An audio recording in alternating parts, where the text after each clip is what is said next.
Okay, so hello and welcome everyone. Welcome সকলকে আমাদের the way of solution and TWS একাডেমিতে। আজকের সেশনটা important হতে চলেছে, বিশেষ করে যারা তোমরা railway, NTPC, group D, RPF SI constable এবং টেকনিশিয়ানের পরীক্ষা দিতে চলেছ। কারণ আজকে আমরা রেলওয়ের বিগত বছরের প্রশ্নগুলোর উপর ভিত্তি করে এমন কিছু প্র্যাকটিস কোশ্চেন নিয়ে এসেছি আজকের সেটের মধ্যে, যেগুলো থেকে কিন্তু তোমাদের আপকামিং পরীক্ষাগুলোতে সেম ধরনের কোশ্চেন কমন পড়তে চলেছে। আর স্যার শুধুমাত্র এটা রেলের জন্য না, তোমরা যারা এসএসসির পরীক্ষা দিচ্ছ, রাজ্য সরকারের পরীক্ষা দিচ্ছ, সবার জন্যই কিন্তু এই সায়েন্সের পিওয়াইকিউ সেশনটা অতীব গুরুত্বপূর্ণ হতে চলেছে। তো চলো দেরি না করে সেশনটা শুরু করা যাক। সেশন শুরু করার আগে প্রত্যেকের কাছে জাস্ট একটা অ্যানাউন্সমেন্ট। আচ্ছা, যারা তোমরা যে কোনো সরকারি চাকরির অথেন্টিক ইনফরমেশন থেকে শুরু করে সেই চাকরিটা করতে গেলে কি কি শিক্ষাগত যোগ্যতা লাগবে, বয়স লাগবে, সিলেবাস কি, এই প্রত্যেকটা কিছু জানতে চাও, বা সেই পরীক্ষার উপর ভিত্তি করে আমাদের টিডব্লিউএস একাডেমিতে নতুন কোনো ব্যাচেস লঞ্চ হচ্ছে কিনা সেটা জানতে চাও, এছাড়াও ডেইলি কারেন্ট অ্যাফেয়ার্স থেকে শুরু করে ইউটিউব ক্লাসের ডিটেলস, যে কোনো সরকারি চাকরির নোটিফিকেশন সবার আগে পেতে তোমাদেরকে কিন্তু আজকেই প্লে স্টোরে যেতে হবে এবং গিয়ে সেখানে ইনস্টল করতে হবে টিডব্লিউএস একাডেমি অ্যাপটাকে। আর এটা হচ্ছে আমাদের হেল্পলাইন নাম্বার 9062160805। এই নাম্বারে কল করলেও কিন্তু তোমরা ডিটেলস পেয়ে যাবে। ঠিক আছে, তাহলে চলো দেরি না করে আজকের প্রথম প্রশ্নতে আমরা যাই। স্যার আজকের প্রথম প্রশ্ন কি বলছে আমরা একটু দেখে নিই। ফার্স্ট কোশ্চেন বলছে এ দ্রবণের পিএইচ হলো 6, বি দ্রবণের পিএইচ হলো 8 এবং সি দ্রবণের পিএইচ হলো আমার 2। কোন দ্রবণটিতে হাইড্রোজেন আয়নের গাঢ়ত্ব সর্বাধিক হবে? এ কোনটিতে হাইড্রোজেন আয়ন নেই, বি নাকি সি?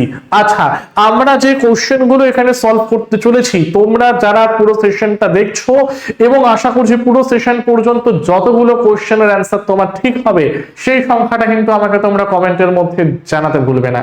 ঠিক আছে, চলো তো তাহলে স্যার ফার্স্ট আমাকে এখানে জানতে হবে যে বলা হচ্ছে কোন দ্রবণটিতে হাইড্রোজেন আয়নের গাঢ়ত্ব বা দ্য কনসেন্ট্রেশন অফ হাইড্রোজেন সব থেকে বেশি হবে।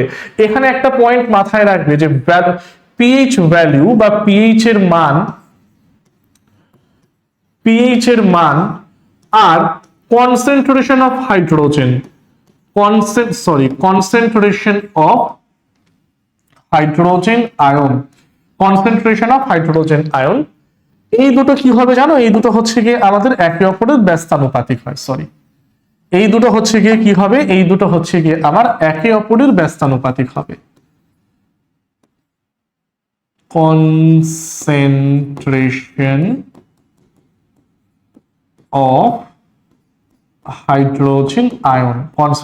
অফ হাইড্রোজেন আয়ন, তো বেসিক্যালি এটা হবে। এবারে স্যার বলা হচ্ছে এখানে, অর্থাৎ পিএইচ এর মান যত বাড়বে কনসেন্ট্রেশন অফ হাইড্রোজেন তত কমবে, আর পিএইচ এর মান যত কমবে কনসেন্ট্রেশন অফ হাইড্রোজেন আয়ন আমার তত বাড়বে। তো তার মানে আমাকে এখানে বলা হয়েছে কোন দ্রবণটিতে হাইড্রোজেন আয়নের গাঢ়ত্বটা আমার সর্বাধিক, তার মানে এটাকে আমায় বের করতে হবে সর্বাধিক। তার মানে পিএইচ এর ভ্যালুটা কি করতে হবে? আমায় সব থেকে কম করতে হবে। তার মানে স্যার কার পিএইচ এর মানটা সব থেকে কম? সি দ্রবণের পিএইচ এর মানটা সব থেকে কম। তার মানে সঠিক উত্তরটা কি হবে? আমাদের অপশন নাম্বার ডি হয়ে যাবে কিন্তু আমাদের এখানে কারেক্ট অ্যান্সারটা। ঠিক আছে স্যার, চলো পরেরটা যাওয়া যাক। নেক্সট কোশ্চেনে আসছি আমরা। কোশ্চেন নাম্বার অপশন নাম্বার মানে ডি হলো রাইট অ্যান্সার। দ্যাট মিন্স সিটা। ড্যাশ এককভাবে প্রকৃতিতে কখনো ঘটে না। ড্যাশ এককভাবে প্রকৃতিতে কখনো ঘটে না। অপশন কি দিয়েছে স্যার? চাপ, ভরবেগ, বল নাকি বেগ? আচ্ছা, এখানে একটা জিনিস তোমরা খেয়াল করো, নিউটনের প্রথম গতিসূত্র যেখানে আমরা কিন্তু বলের সংজ্ঞাটাকে পাই, তাই না? বল মানে কি স্যার? বল মানে হচ্ছে এরকম একটা জিনিস যেটাকে কোনো স্থির বস্তুর উপর অ্যাপ্লাই করলে সে গতিশীল হয়, গতিশীল বস্তুকে যেটাকে দিয়ে আটকালে সে আমার স্থির হয়ে যায়, বা মোশনের ডাইরেকশন বা গতির দিকটাকে পরিবর্তন করা যায়, তাকেই আমরা কি বলি স্যার? বল বলে চলি। তাহলে বলটা কিন্তু পৃথিবীতে এককভাবে কখনো আমার ঘটবে না। সঠিক উত্তর কোনটা? Option number C. Question number 3 তে আসছি। একটি মৌলের আইসোটোপের ভর সংখ্যা যদি হয় 298, যদি এর নিউক্লিয়াসে 189টি নিউট্রন থাকে, তবে তার পারমাণবিক সংখ্যা কত? স্যার স্যার স্যার পারমাণবিক সংখ্যা আমাকে এখানে বের করতে বলেছে। বের করতে বলেছে কাকে স্যার? বের করতে বলেছে আমাকে পারমাণবিক সংখ্যাকে। পারমাণবিক সংখ্যা অর্থাৎ অ্যাটমিক নাম্বার আমাকে এখানে বের করতে হবে। প্রশ্নে কি দেওয়া আছে স্যার? নিউক্লিয়াসের নিউট্রন সংখ্যা কত বলেছে? নিউট্রন বলেছে আমাকে 189, তাই না? তার মানে স্যার নিউট্রন সংখ্যাটা আমার কত বলেছে এখানে? নিউট্রন সংখ্যাটা আমার এখানে বলা আছে 189। নেক্সট আমাকে দেখো বলা হচ্ছে ভর সংখ্যা বা মাস নাম্বার, তাই না? নেক্সট আমাকে বলা হচ্ছে ভর সংখ্যা বা মাস নাম্বার। এটার অর্থটা হলো number of proton plus number of neutron. Number of proton plus যেটাকে আমরা সকলে এখানে বলি নাম্বার অফ নিউট্রন, তাই না? আচ্ছা, তাহলে এটাকে বলা হয় ভর সংখ্যাটা। স্যার ভর সংখ্যার মান আমার কত বলেছে এখানে? 298। আচ্ছা, পারমাণবিক সংখ্যা মানে কি? কোন পরমাণুতে উপস্থিত টোটাল নাম্বার অফ প্রোটন। তার মানে আমাকে টোটাল নাম্বার অফ প্রোটনটা বের করতে হবে, তাই না? নিউট্রন তো আমার এখানে দেওয়াই। স্যার প্রোটন সংখ্যাটা বের করতে হবে, নিউট্রন বলছে আমাকে এখানে 189। জাস্ট আপনি এখানে মাইনাস করে দিন, মাইনাস করলে ভ্যালু হচ্ছে আমার কত? প্রোটন সংখ্যাটা আমার হয়ে যাচ্ছে এখানে 109। আর প্রোটন সংখ্যা মানে কি? পারমাণবিক সংখ্যা বা অ্যাটমিক নাম্বার। তার মানে সঠিক উত্তর কোনটা হবে স্যার? 48, সরি, সঠিক উত্তর কোনটা হবে? 109। অপশন নাম্বার সি হবে গিয়ে কিন্তু আমাদের এখানে রাইট অ্যান্সারটা। অপশন নাম্বার সিটা কি হবে? আমাদের রাইট অ্যান্সার হয়ে যাবে স্যার। ঠিক আছে, চলো কোশ্চেন নাম্বার 4 এ আসছি। কার্বন, নাইট্রোজেন এবং সালফারের অক্সাইড যা জীবাশ্ম জ্বালানির সময় নির্গত হয় সেগুলো কোনটা? কার্বন, নাইট্রোজেন এবং সালফারের অক্সাইড যা জীবাশ্ম জ্বালানি রূপে নির্গত হয় সেগুলো কি? স্যার এত কিছু মনে রাখার দরকারই নেই। আমরা কি শিখেছি? আমরা শিখেছি হলো কি অধাতু এরা যখন অক্সাইডটাকে তৈরি করে তার মানে সেটা হচ্ছে গিয়ে আমাদের আম্লিক অক্সাইড হয়। অধাতুর অক্সাইড অলওয়েজ কি হবে স্যার? অধাতুর অক্সাইড আমাদের অলওয়েজ আম্লিক অক্সাইড হবে। আর একইভাবে যদি আমরা দেখি ধাতুর অক্সাইড, স্যার ধাতুর অক্সাইড কি হবে? ধাতুর অক্সাইড হচ্ছে গিয়ে আমাদের অলওয়েজ তারা কিন্তু ক্ষারীয় প্রকৃতির হবে, বা তারা কিন্তু আমাদের ক্ষারীয় অক্সাইড হবে। এবারে তুমি নিজে থেকেই বলো, কার্বন, নাইট্রোজেন, সালফার এরা হচ্ছে স্যার অধাতু, তার মানে এরা আম্লিক অক্সাইড তৈরি করবে। সঠিক উত্তর কোনটা? অপশন নাম্বার এ। সঠিক উত্তর কোনটা হচ্ছে স্যার? সঠিক উত্তর হচ্ছে আমাদের এখানে অপশন নাম্বার এটা, দ্যাট ওয়াজ আম্লীয় অক্সাইড। ওকে, চলো কোশ্চেন নাম্বার 5 এ আমরা আসি। নিম্নলিখিত পদার্থগুলোর মধ্যে কোনটিকে পারফিউম এবং ফ্লেভারিং এজেন্ট তৈরি করার জন্য ব্যবহার করা হয়? নিম্নলিখিত পদার্থগুলোর মধ্যে কোনটিকে পারফিউম এবং ফ্লেভারিং এজেন্ট তৈরি করার জন্য ব্যবহার করা হয়? Which of the following is our correct answer? দেখে নেব আমরা। বেনজিন, মিথেন, এস্টার নাকি প্রোপেন? আচ্ছা, আগের কোশ্চেনে একটা অপশন ছিল প্রোসম অক্সাইড বলে, ঠিক আছে? দেখবে অনেক সময় অ্যালুমিনিয়াম যেটাকে আমরা বলি অ্যালুমিনিয়ামের অক্সাইড মানে Al2O3, যেটা হচ্ছে গিয়ে কিন্তু আমাদের একটা অ্যামফোটেরিক অক্সাইড বা উভধর্মী অক্সাইডের এক্সাম্পল। অ্যালুমিনিয়াম ধাতু হওয়া সত্ত্বেও তার ক্ষারীয় অক্সাইড তৈরি করার কথা, বাট সে কি তৈরি করে? অ্যামফোটেরিক বা উভধর্মী অক্সাইডটাকে তৈরি করে, যার নামটা হলো অ্যালুমিনিয়ামের অক্সাইড। অর্থাৎ যার মধ্যে তুমি ধাতব, অধাতব দুটোই কিন্তু সেম, মানে ক্ষারীয় প্রকৃতি, আম্লিক প্রকৃতি দুটোকেই কিন্তু তার মধ্যে দেখতে পাওয়া যায়। ঠিক আছে, তাহলে স্যার এটার সঠিক উত্তর কি হবে যদি একটু বলে দেন? তাহলে নিম্নলিখিত পদার্থগুলোর মধ্যে যেটাকে আমরা পারফিউম এবং ফ্লেভারিং এজেন্ট তৈরির জন্য ব্যবহার করি তার সঠিক উত্তর হলো option number C, ester. Ester বা এস্টার যেটাকে বলা হয়, ঠিক আছে, এস্টার লাইক ম্যাটেরিয়াল। আচ্ছা, এটা বলো, সূর্য থেকে ভূপৃষ্ঠ দ্বারা ধৃত বা বলা যেতে পারে শোষিত, অ্যাবজর্ব যেটা হতে পারে, শক্তির পরিমাণ হলো প্রায়। সূর্য থেকে ভূপৃষ্ঠ দ্বারা ধৃত বা শোষিত শক্তির পরিমাণ হলো প্রায়। একদম ইম্পর্টেন্ট একটা ওয়ান ওয়ার্ড কিন্তু দিয়ে দিয়েছে। ডিটেলস এটা জানার দরকার নেই, just one type of one word দিয়ে কিন্তু অ্যান্সারটাকে আমরা সকলে এখানে বের করে দিতে পারি। তাহলে বলা হচ্ছে যে সূর্য থেকে ভূপৃষ্ঠ দ্বারা ধৃত শক্তির পরিমাণ হলো কত স্যার? জেনে নিই আমরা তাহলে।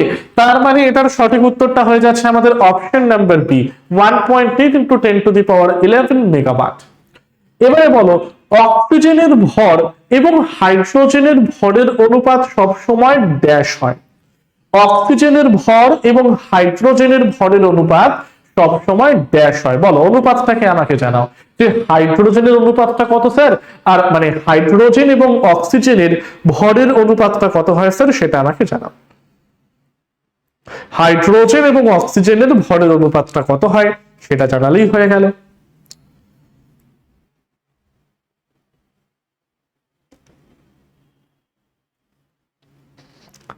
স্যার অক্সিজেন, অক্সিজেনের ভর কত হয়?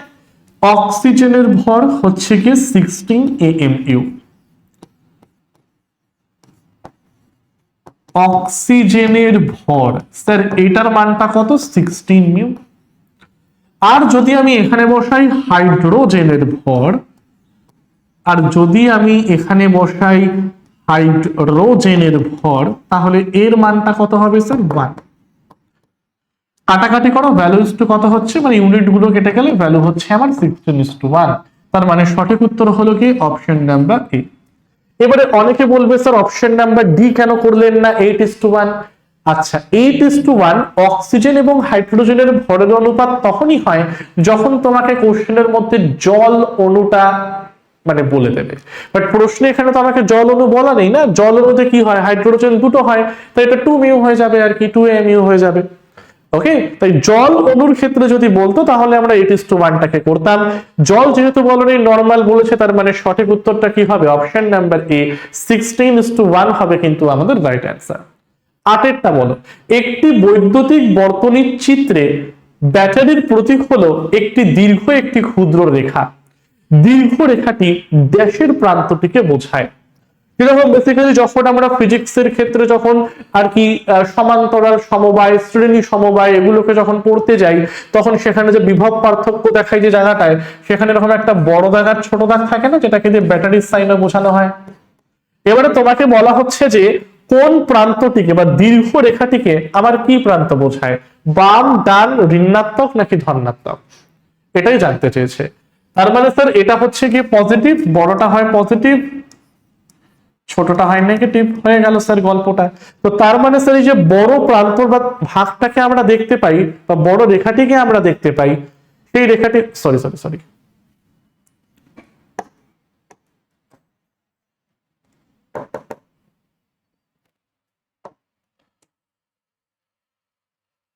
ভুল বললাম এটা একটু, যে রেখাটিকে আমরা এখানে দেখতে পাই সেই রেখাটি হচ্ছে আমার কি হবে? ঋণাত্মক রেখা কিন্তু প্রান্তটিকে বোঝাবে। ঠিক আছে, চলো স্যার পরেরটায় যাওয়া যাক। ভূত্বকে প্রাকৃতিকভাবে উপস্থিত অজৈব মৌল বা যৌগকে কি বলা হয়? ভূত্বকে প্রাকৃতিকভাবে উপস্থিত অজৈব মৌল বা যৌগকে কি বলা হয়?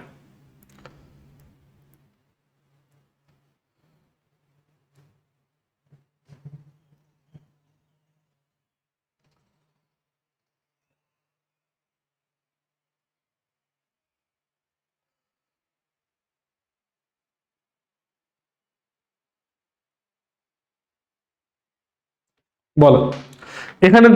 আচ্ছা আগের কোশ্চেনটা একটু খেয়াল করো তো, কি বলেছে? একটি বৈদ্যুতিক বর্তনীর চিত্রে ব্যাটারির প্রতীক হলো একটি দীর্ঘ একটি ক্ষুদ্র রেখা। দীর্ঘ রেখাটি ড্যাশের প্রান্তটিকে বোঝায়, এটা ধনাত্মক হবে। ওকে, এটা সঠিক উত্তর তোমরা পড়ে নাও, দ্যাট মিন্স ধনাত্মক। এটার সঠিক উত্তর করে নিও ধনাত্মক। পজিটিভ মানে দীর্ঘ রেখাটি হচ্ছে কি পজিটিভ, ছোটটা হচ্ছে নেগেটিভ। চলো পরেরটায় যাচ্ছি আমরা, তাহলে নেক্সট কোশ্চেনে যাওয়া যাক। পরের কোশ্চেন কি বলছে দেখিনি। ভূত্বকে, আচ্ছা প্রাকৃতিক ভাবে উপস্থিত অজৈব মৌল যৌগকে বলা হয় কি? স্যার খনিজ পদার্থ বলা হয় এটাকে। বা খনিজ পদার্থের মধ্যে কি হয়? খনিজ পদার্থের মধ্যে ধাতুর পরিমাণটা বেশি হয়, মানে মানে কম হয়ে থাকে, মানে ধাতু অত সব মিক্স আপ করে থাকে। আর আকরিক হলো এক ধরনের খনিজ, তুমি যার মধ্যে বলতে পারছো সেখানে মেটাল বা ধাতুর পরিমাণটা একটু বেশি এই যায়। যেরকম স্যার যদি আমাকে এখানে সহজ ভাষায় যদি বলতে হয় একেবারে, যে আমি ধরো মাটির মধ্যে থেকে যেটাকে তুলে আনলাম সেটা হচ্ছে কি আকরিক। ধরো আকরিক বা খনিজ পদার্থ যাই বলো না কেন ধরলাম, ধরো আমি এখানে আকরিকই ধরলাম। আকরিক। দেখো এখানে প্রত্যেকটা টার্ম সম্বন্ধে আমি একবার বলে দিই তোমাদের। এবার এই আকরিকটাকে যখন আমি মাটি থেকে তুলে আনছি তখন আকরিকের গায়ে অসংখ্য মাটি, ধুলো, বালি এগুলো আমার লেগে রয়েছে। তাহলে আকরিকের গায়ে যেসব অশুদ্ধি লেগে রয়েছে, এই আকরিকের গায়ে লেগে থাকা অশুদ্ধিটাকে আমরা প্রত্যেকে কি নাম দিয়েছি বলো দেখি? আকরিকের গায়ে লেগে থাকা অশুদ্ধি, এর গায়ে লেগে থাকা অশুদ্ধি, যাকে আমরা সকলে কি নাম দিই? যাকে আমরা সকলে নাম দিই গ্যাং বলে, গ্যাং। এবারে স্যার আমি তো অশুদ্ধিযুক্ত আকরিকটাকে মাটি থেকে তুলে আনলাম, যেই অশুদ্ধিগুলোকে বলা হয় গ্যাং। এবার এই গ্যাংটাকে আমি আকরিক থেকে বাদ দিতে চাই। তাহলে আকরিক থেকে গ্যাংকে বাদ দেওয়ার জন্য আমার কি দরকার পড়বে? দরকার পড়বে হচ্ছে কি স্ল্যাগ। কি দরকার পড়ে? স্ল্যাগ। স্ল্যাগের কাজটা কি? স্ল্যাগের কাজটা হচ্ছে কি আকরিকের থেকে বের করে দেওয়া। কাকে? আকরিকের থেকে বের করে দেওয়া মানে গ্যাংটাকে। ঠিক আছে স্যার। এবারে দেখো, ধরো বেসিক্যালি ঘরের মধ্যে আমার ময়লা আছে। ঘর যদি আকরিক হয় আর ময়লা যদি আমার গ্যাং হয়, তাহলে ঘর থেকে ময়লা দূর করার জন্য জল ঢালবো। তাহলে জলটা আমার কি হবে? স্ল্যাগ হবে না? বলবে হ্যাঁ স্যার। তার মানে বলো, পরিষ্কার করতে গিয়ে জল তো ঘরের ধুলোর সাথে মিশে গেল, তার মানে স্ল্যাগের সাথে গ্যাংটাও মিশে গেল। তাহলে স্ল্যাগ প্লাস গ্যাং এই দুটো মিলে আমার কি তৈরি করে? এই দুটো মিলে আমার ফ্লাক্সটাকে তৈরি করে। তাহলে ফ্লাক্স মানে কি স্যার? ফ্লাক্স মানে হচ্ছে গিয়ে স্ল্যাগ প্লাস গ্যাং এর এক্সাম্পল।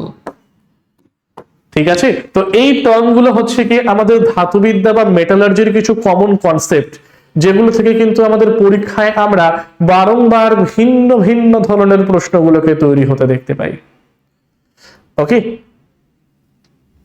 ভিন্ন ভিন্ন প্রশ্নগুলোকে তৈরি হতে দেখতে পাই। এটা হবে হচ্ছে গিয়ে আমাদের ফ্লাক্স, আর এটা হবে হচ্ছে গিয়ে স্ল্যাগ। স্ল্যাগ মানে হচ্ছে গিয়ে যেটাকে বলা হয়, এটা হচ্ছে স্ল্যাগ, সরি উল্টো বললাম আমি, এটা হচ্ছে স্ল্যাগ। আর এটা হচ্ছে হবে আমাদের কি স্যার? এটা হবে হচ্ছে আমাদের ফ্লাক্স। ঠিক আছে, ডান। তাহলে এত পর্যন্ত। তার মানে সঠিক উত্তরটা হচ্ছে, একটা স্ক্রিনশট নিয়ে নিতে পারো তোমরা, বাট সঠিক উত্তরটা এখানে দেখে নাও। সঠিক উত্তরটা কি? সেটা হলো খনিজ পদার্থ। 10এরটা বলো, আয়সাকার আবরণী কলা ফুসফুসের বায়ুকক্ষ এবং প্রাণীদের অন্যান্য অঙ্গে পাওয়া যায়, যেখানে সংকোচন এবং প্রসারণ ঘটে থাকে। আয়সাকার আবরণী কলা বা যেটাকে বলা হয় স্কোয়ামাস এপিথেলিয়াল টিস্যু ফুসফুসের বায়ুকক্ষ এবং প্রাণীদের অন্যান্য অঙ্গে পাওয়া যায়, সেখানে সংকোচন আর প্রসারণ ঘটে কিভাবে? নিয়মিতভাবে, সাময়িকভাবে, একবার, নাকি কখনোই নয়? স্যার সঠিক উত্তরটা এখানে আমরা দেখিনি। সঠিক উত্তরটা হলো এটার নিয়মিতভাবে। That means option number A. Okay, আচ্ছা। তো এখানে তোমাদের জন্য একটা ইম্পর্টেন্ট অ্যানাউন্সমেন্ট করে দিই, যে তোমরা যারা এবছর railway group D, NTPC graduate and under graduate, RPF, SI and constable, এছাড়াও টেকনিশিয়ান এবং এএলপির ফার্স্ট বা সিবিটি মানের পেপারটাকে দিচ্ছ, তাদের জন্য কিন্তু আমরা TWS এর তরফ থেকে নিয়ে চলে এসেছি এবং দ্য ওয়ে অফ সলিউশনের তরফ থেকে নিয়ে চলে এসেছি রেলওয়ে ফাউন্ডেশন ব্যাচ 2.0। স্যার এই ব্যাচটা কি আমাদের সম্পূর্ণ এমসিকিউ বেসড? একেবারেই নয়। এটা হলো কি আমাদের একটা থিওরি ব্যাচ বা ফাউন্ডেশন ব্যাচ, যেই ফাউন্ডেশন ব্যাচে বেসিক থেকে অ্যাডভান্স পর্যন্ত math, GK, GS, general science এবং রিজনিং তোমাদের করানো হবে। প্লাস প্রত্যেকটি সাবজেক্টের প্রত্যেকটি টপিক ওয়াইজ গত বছর যে প্রশ্নগুলো এসেছিল বা ভবিষ্যতে কোন কোন প্রশ্ন আসতে পারে সেটা নিয়েও কিন্তু তুলনামূলক আলোচনা করা হবে আমাদের এই সেশনগুলোতে। ঠিক আছে, তো সেখানে তোমরা সমস্ত বিষয়ে সিলেবাস ভিত্তিক ক্লাস পাচ্ছ। সোম থেকে শনি রোজ ক্লাস হচ্ছে। ক্লাসের পর তার পিডিএফটা সেখানে আপলোড করে দেওয়া হবে এবং তার রিলেটেড কোশ্চেন্সও সেখানে দিয়ে দেওয়া হবে। প্লাস রয়েছে আমাদের মক টেস্টের জায়গাটা। এছাড়াও এটা কিন্তু সম্পূর্ণ একটা লাইভ ব্যাচ, আর এই লাইভের রেকর্ডেড ভার্সনটাও তুমি কিন্তু বারংবার দেখতে পারবে, যেটা তোমরা সকলেই জানো। ভ্যালিডিটি হচ্ছে গিয়ে 12 মাসের জন্য এবং ডিউরেশন হচ্ছে গিয়ে 4 মাস। মানে তুমি 1 বছর ধরে কোর্সটাকে বারবার দেখতে পারবে, রিভাইজ করতে পারবে, কিন্তু কোর্সটাকে শেষ করানো হবে আমাদের 4 মাসের মধ্যে পড়াশোনাটাকে। তো যারা যারা রেলওয়ের এক্সামটাকে পাখির চোখ করে এগিয়ে চলছো, তারা আর দেরি না করে, চারিদিকে না করে, জাস্ট রেলওয়ে ফাউন্ডেশন ব্যাচটাকে আজকেই অ্যাভেল করে নাও, যাতে তোমাদের প্রিপারেশনটা একদম মজবুত হয়ে থাকে। ঠিক আছে, চলো স্যার পরের কোশ্চেনে তাহলে আমরা যাচ্ছি। নেক্সট কোশ্চেন কি বলছে আমরা একটু দেখে নিই। নেক্সট কোশ্চেন কি বলছে স্যার আমরা একটু দেখে নেই তাহলে, তাই না? পরবর্তী কোশ্চেনে আসছি আমরা। নেক্সট কোশ্চেন দেখে নাও তোমরা সকলে। নেক্সট বলছে অ্যালবার্ট আইনস্টাইন এবং সিগমন্ড ফ্রয়েড একসাথে একটি গ্রন্থ লিখেছিলেন যার নাম হলো। অ্যালবার্ট আইনস্টাইন এবং সিগমন্ড ফ্রয়েড একসাথে একটি গ্রন্থ লিখেছিলেন যার নামটা কি? স্যার যার নাম হচ্ছে কি আমাদের হোয়াইট বের, অপশন নাম্বার বি। 12টা বলো। বলা হচ্ছে প্রদত্ত বিবৃতিগুলোর মধ্যে কোনটি আমার সত্য? এটা কি বলেছে এখানে? ড্যাশ ক্ষেত্রে। আচ্ছা, এই ক্ষেত্রে জনিত্রী কোষ দুটি সমান এবং অভিন্ন অপত্য কোষে ভাগ হয়ে যায়। আচ্ছা আচ্ছা আচ্ছা, উদাহরণস্বরূপ অ্যামিবা, প্যারামিশিয়াম, লেশম্যানিয়া, ক্রিপ্টোসোমোনাস ব্যাকটেরিয়া। লেশম্যানিয়া হচ্ছে কি লেশম্যানিয়া ডোনোভ্যানি, যার জন্য কালাজ্বর হয়। আচ্ছা স্যার, বহু বিভাজনে এককোষীয় জীব অনেকগুলি অপত্য কোষে ভাগ হয়ে যায়। এটা একদম ঠিক, এটা একদম ঠিক, এটা হচ্ছে একদম ঠিক। কোরকোদ্গমে জীবের দেহ থেকে কোরক নামক একটি ছোট স্ফীতি আবির্ভূত হয়। এই কারক তো নয়, এই কোরক আকার বৃদ্ধি করে এবং একটি নতুন পুনর্রূপ জীব হিসেবে বেড়ে ওঠে। উদাহরণস্বরূপ স্পাইরোগাইরা এবং প্ল্যানেরিয়া। এই জায়গাটা একটু খটোমটো লাগছে, তাই না? স্পাইরোগাইরা তো করে না, স্পাইরোগাইরা তো আমাদের রিজেনারেশন করে, স্পাইরোগাইরা হচ্ছে কি আমাদের কি করে? ফ্র্যাগমেন্টেশন। রিজেনারেশন করে হচ্ছে কি প্ল্যানেরিয়া, তাই না? ফার্স্টেরটা একটা জিনিস তোমরা লিখে নিতে পারো, এটা হচ্ছে কি দ্বিবিভাজন। দ্বিবিভাজনের ক্ষেত্রে বা যেটাকে আমরা বলি বাইনারি ফিশন, দ্বিবিভাজন বা বাইনারি ফিশনের ক্ষেত্রে, তাহলে এটা একদম ঠিক হবে। দেখিনি, দ্বিবিভাজন বা বাইনারি ফিশনের ক্ষেত্রে জনিত্রী কোষ দুটো সমান এবং অভিন্ন অপত্য কোষে ভাগ হয়ে যায়।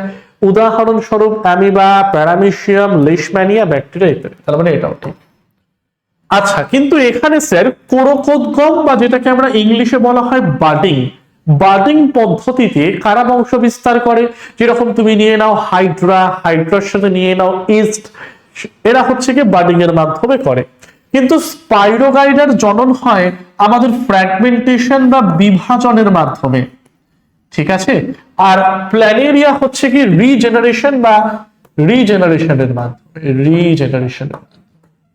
তার মানে এখানে কনসেপ্টটা হয়তো আমার ঠিক বলেছে, প্ল্যানেরি রিজেনারেশন কনসেপ্ট হয়তো আমার ঠিক বলেছে, বাট এক্সাম্পলটা আমার এখানে ঠিক নেই। তার মানে সঠিক হচ্ছে গিয়ে আমাদের অপশন নাম্বার এ এবং অপশন নাম্বার বি, এই দুটো হচ্ছে সঠিক, আর অপশন নাম্বার সি এটা হচ্ছে আমার ভুল। ঠিক আছে, চলো, কারণ অপশন নাম্বার সি তে আমার অপশন গুলো এখানে ঠিক দেয়নি তারা, মানে উদাহরণটা কিন্তু তারা এখানে ঠিক দেয়নি। ওকে, চলো পরেরটায় যাচ্ছি। কোশ্চেন নাম্বার 13, 1 গ্রাম হাইড্রোজেনে কতগুলি অণু থাকে? 1 গ্রাম হাইড্রোজেনে কতগুলি অণু থাকে? চলো, একদম খুব ভালো একটি প্রশ্ন। দেখে নিই আমরা সঠিক উত্তর কোনটা। 3.01 × 10⁻23। স্থিতিশক্তি এবং গতিশক্তি হলো দুই ধরনের। স্থিতিশক্তি ও গতিশক্তি হলো দুই ধরনের। রাসায়নিক শক্তি, মহাকর্ষীয় শক্তি, শব্দ শক্তি নাকি যান্ত্রিক শক্তি? বলা হয় না যে এটা হচ্ছে বা যান্ত্রিক শক্তিটা হচ্ছে আমার নন চেঞ্জেবল, সেখানে একবার কাইনেটিক এনার্জি বাড়তে পারে, পোটেনশিয়াল কমে যেতে পারে, বা পোটেনশিয়াল বাড়লে কাইনেটিক কমে যেতে পারে। তো তাহলে পোটেনশিয়াল এনার্জি বা স্থিতিশক্তি, কাইনেটিক এনার্জি বা গতিশক্তি, এই দুটো হলো গিয়ে কি আমাদের যান্ত্রিক শক্তির উদাহরণ। Option number D, option number D ছাড়া কোনো কথা নেই, যান্ত্রিক শক্তি হবে আমাদের রাইট অ্যান্সার। ওকে স্যার, 15টা। একটি মাধ্যমে সেটির ঘনত্বের মধ্যে একটি দোলন সম্পন্ন করার সময়কে কি বলা হয়? ঠিক আছে, একটি দোলন বা অসিলেশন সম্পন্ন করাকে কি বলা হয়? দেখো, ঘনত্ব মাধ্যম বাদ দাও, দোলন মানে একটা দোলন কমপ্লিট করতে কোন তরঙ্গ আমার যে সময় নেয় তাকে বলা হয় টাইম পিরিয়ড বা পর্যায়কাল, তাই না? তো তার মানে সঠিক উত্তর কোনটা হবে? পর্যায়কাল কোথায় আছে স্যার? অপশন নাম্বার এ তে।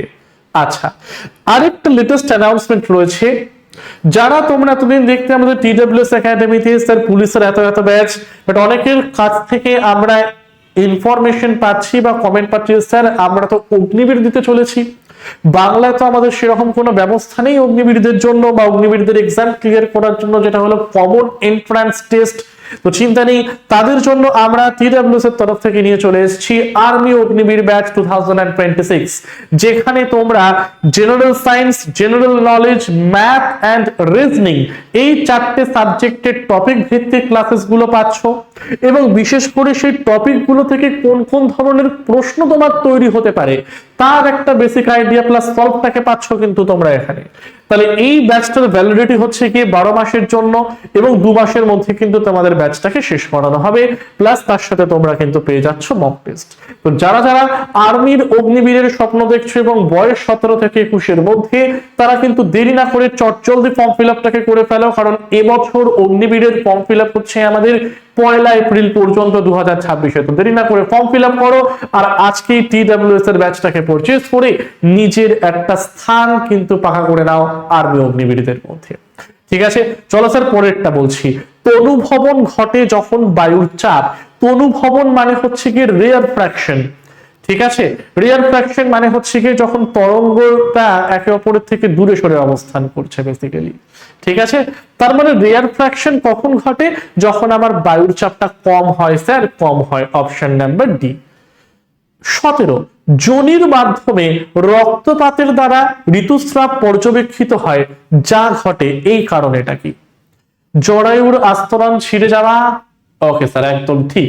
জরায়ুর এন্ডোমেট্রিয়াম যে স্তরটা থাকে সেটা কি হয়? ছিঁড়ে যায় বা রাপচার হয়ে যায়, যার ফলে যোনির মাধ্যমে রক্তপাতের দ্বারা ঋতুস্রাব পর্যবেক্ষিত হয়ে থাকে কিন্তু আমাদের জরায়ুর আস্তরণটা ছিঁড়ে যাওয়ার জন্য। জরায়ুর 3টে লেয়ার হয়, জরায়ুতে 3টে লেয়ার হয় ইউটেরাস। ঠিক আছে, আচ্ছা এবারে এটা বলো, নিচের কোন বিবৃতিগুলো সত্য বা মিথ্যা? প্রথমটা বলছে একটি ক্ষার জলে সম্পূর্ণরূপে আয়নীভূত হয়ে প্রচুর পরিমাণে OH প্লাস আয়ন উৎপন্ন করে। OH প্লাস হয় না স্যার, অলওয়েজ OH মাইনাস হয়। ফার্স্ট এরটা আমার ভুল। সেকেন্ড এরটা বলছে একটি ক্ষার যা জলে আংশিক রূপে আয়নীভূত হয়ে স্বল্প পরিমাণে OH মাইনাস আয়ন উৎপন্ন করে, করতেই পারে স্যার সেটা, কিন্তু তার উদাহরণ KOH বা NaOH নয়।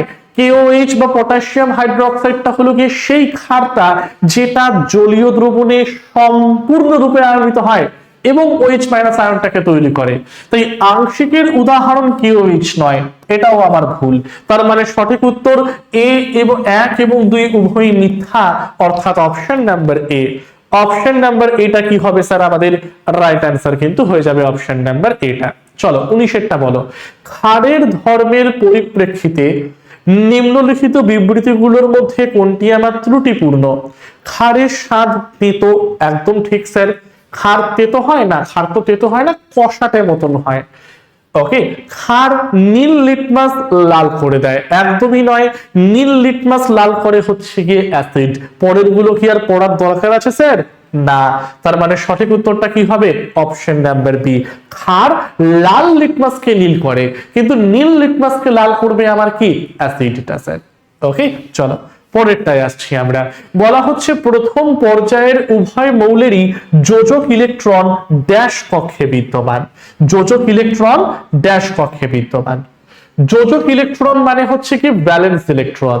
ঠিক আছে, ভ্যালেন্স ইলেকট্রন মানে একটা পরমাণুর সর্ববহিস্থ কক্ষে থাকা নাম্বার অফ ইলেকট্রন, তাকেই আমরা বলি ভ্যালেন্স ইলেকট্রন। আর ভ্যালেন্সি মানে হলো সে কতটা পরিমাণ ইলেকট্রন দান করতে পারে বা কতটা পরিমাণ ইলেকট্রন গ্রহণ করতে পারে। বাট এখানে আমাকে বলেছে যে প্রথম পর্যায়ের উভয় মৌল অর্থাৎ হাইড্রোজেন এবং হিলিয়াম, তাদের যোজক ইলেকট্রনটা কোন কক্ষে বিদ্যমান? তাদের তো একটাই কক্ষ থাকে, কক্ষ নাম্বার 1, যেটাকে আমরা মুখ্য কোয়ান্টাম সংখ্যা বা কে দিয়ে ডিফাইন করি, তাই না? তাই তার শেষ ইলেকট্রনটা কে কক্ষের মধ্যেই থাকবে। তাই সঠিক উত্তরটা কি হবে? অপশন নাম্বার ডি, কে কক্ষ হচ্ছে গিয়ে আবার রাইট অ্যান্সার, KLM। তাহলে সঠিক উত্তরটা হলো কি কে কক্ষের জায়গাটা। ঠিক আছে, চলো তাহলে আজকের সেশনটা এই পর্যন্তই আমি এখানে এন্ড করলাম। যারা যারা তোমরা আমাদের TWS এর ব্যাচ সম্বন্ধে কোয়েরি করছিলে, আমি বলে দিই এখন কোন কোন ব্যাচ আমাদের অ্যাপের মধ্যে লাইভ রয়েছে। Combined foundation 6.0, railway foundation batch number 2, upper primary arts practice, upper primary সায়েন্সের practice batch, foundation 9 practice batch upper primary arts এবং সায়েন্সে, ANM GNM foundation, WBPKP foundation. আরেকটা হচ্ছে কি অগ্নিবীরের কিন্তু ক্লাস আমাদের অলরেডি স্টার্ট হয়ে গিয়েছে। তোমরা যারা অগ্নিবীরকে লক্ষ্য করে এগিয়ে চলছো, তাদের যদি কোনো কোয়েরি থাকে তারা আমাদের অ্যাপের মধ্যে দেওয়া ফোন নাম্বারে কল করে নিতে পারো, অথবা অ্যাপের থেকে ডিরেক্ট ব্যাচটাকে পারচেজ করতে পারো, কারণ ক্লাস কিন্তু শুরু হয়ে যাচ্ছে তোমাদের আগামী সোমবার থেকে। ওকে, চলো। এটা হচ্ছে আমাদের টেলিগ্রাম গ্রুপ, যেখানে সব ডিটেলস আমরা তোমাদের দিয়ে থাকি। আর the way of solution, TWS academy আর TWS স্মার্ট, এই তিনটে ইউটিউব চ্যানেলকে কিন্তু তোমাদের ফলো করতেই হবে, সাবস্ক্রাইব করতেই হবে, কারণ যে কোনো সরকারি চাকরির অথেন্টিক ডিটেলস থেকে শুরু করে যে কোনো ফ্রি ক্লাসের ডিটেলস কিন্তু আমরা তোমাদেরকে এই চ্যানেলের মাধ্যমেই দিয়ে থাকি। ঠিক আছে, তাহলে স্যার আজকের সেশনটাকে এ পর্যন্তই রাখলাম। টিল দেন সকলকে থ্যাংক ইউ এভরিওয়ান।